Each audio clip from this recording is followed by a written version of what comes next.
নমস্কার বন্ধুরা, নতুন রেসিপিতে আপনাদের স্বাগত। আজকে আমি আবার একটা অন্যরকম রেসিপি নিয়ে এসেছি। আজকে আমি একটু অন্যরকম ভাবে পনির মহারানি করব। অন্যরকম ভাবে পনির মহারানি করার জন্য এখানে আমি 500 পনির নিয়েছি।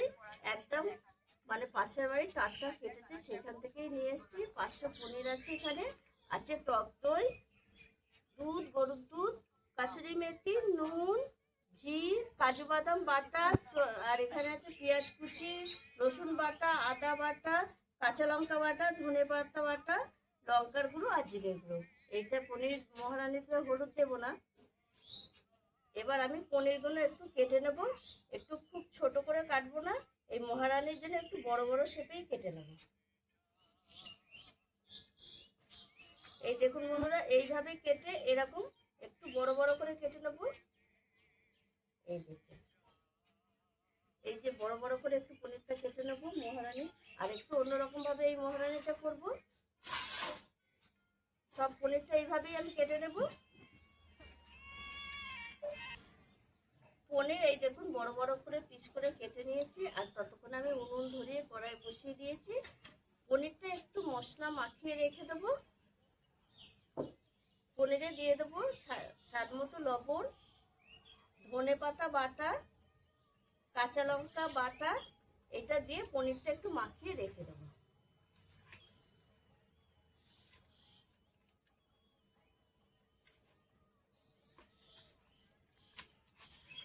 এটা মাখিয়ে রাখলে পনিরটা খেতে ভালো লাগবে। আর আমি যেহেতু বলেছি একটু অন্যরকম ভাবে করবো মহারানিটা, তার জন্য এই প্রসেসটাই ব্যবহার করলাম।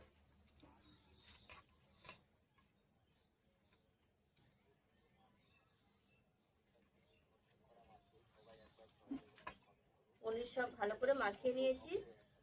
ধনে পাতা, কাঁচা লঙ্কা আর লবণ ভালো করে পনিরটা মাখিয়ে রেখে দিয়েছি। এদিকে মাখানো থাক। আমার কড়াইটা ততক্ষণ গরম হয়ে গেছে। কড়াই দিয়ে দেবো সর্ষের তেল।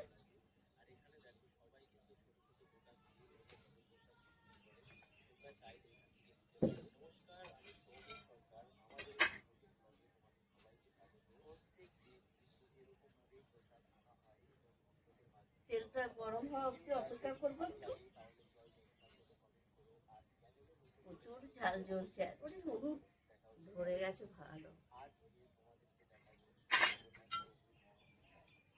তেলটা আমি একটু চাড়িয়ে দেবো।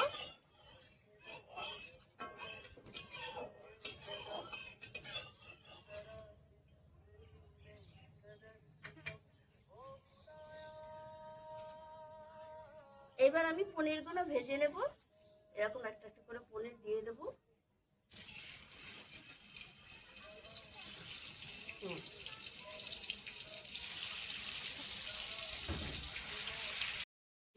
তার উপর দেব দুটো এলাচ। দেখুন বন্ধুরা, পনিরগুলো আমার সব ভাজা হয়ে গেছে। এই দেখুন লাল লাল করেই ভেজেছি। এবার তুলে নেব। আর এই পনির ভাজার পর আমি জলে দিইনি, গরম জলে। এই মহারানের জন্য জলে দেওয়ার প্রয়োজন নেই।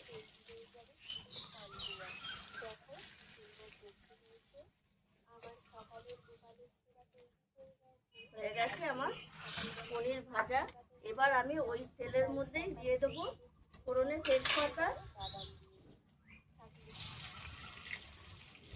কসুরি মেথি, একটু হাতে ডলে দেব।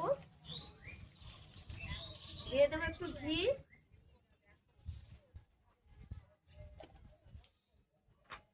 এইবার দিয়ে দেবো পেঁয়াজ কুচি,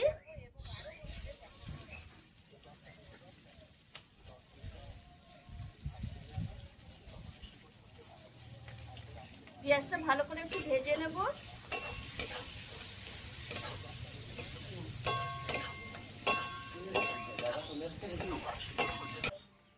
পেঁয়াজটা ভাজা ভাজা হয়ে গেছে। এবার আমি দিয়ে দেবো আদা রসুন বাটা,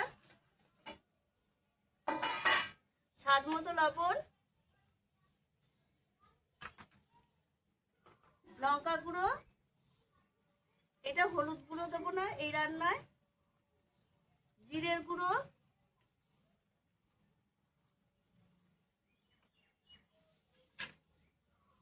দিয়ে একটু মশলাটা কষিয়ে নেব।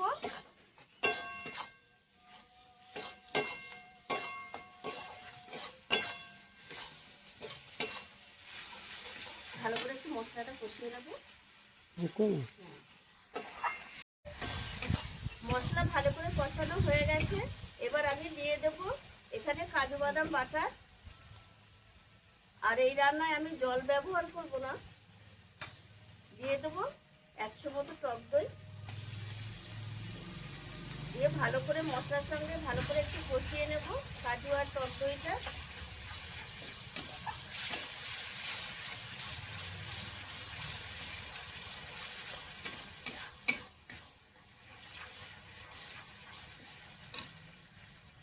এবার আমি পনিরগুলো দিয়ে দেবো। ভেজে রাখা পনিরটা দিয়ে দিলাম। পনিরটা একটু মশলার সঙ্গে এরকম নেড়ে চেড়ে নেব। আর যেটা দেবো সেটা হচ্ছে দুধ। এটা আমুল দুধও দিতে পারেন, গরুর দুধও দিতে পারেন। আমি এটা গরুর দুধ দিয়েছি, আপনার ইচ্ছে করলে আমুল দুধ দেবেন।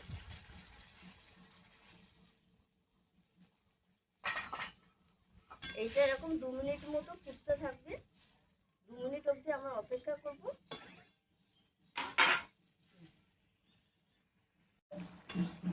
2 মিনিট মতো এরকম দুধ দিয়ে নেড়ে চেড়ে নিয়েছি।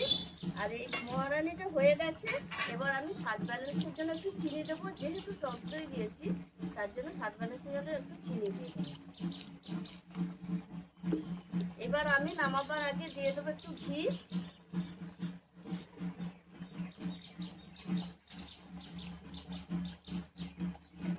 আর দিয়ে দেবো কাসুরি মেথি, হাতে ঢেলে দেবো।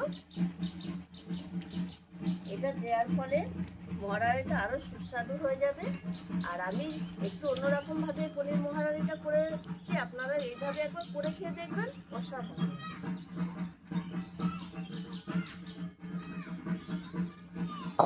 কত সুন্দর হয়েছে, কত সুন্দর হয়েছে। পনির মহারানিটা দেখেই বুঝতে পারছেন কত সুন্দর লাগছে। এটা ভাত, রুটি, লুচি সব কিছুর সঙ্গেই চলে। আপনারা এইভাবে একবার অন্যরকম ভাবে মহারানিটা করে খাবেন। আমি যেইভাবে করেছি অসাধারণ লাগবে। আর আমার এই রেসিপিটি যদি আপনাদের ভালো লেগে থাকে তাহলে লাইক করবেন, শেয়ার করবেন, সাবস্ক্রাইব করবেন। আবার দেখা হবে আগামী ভিডিও।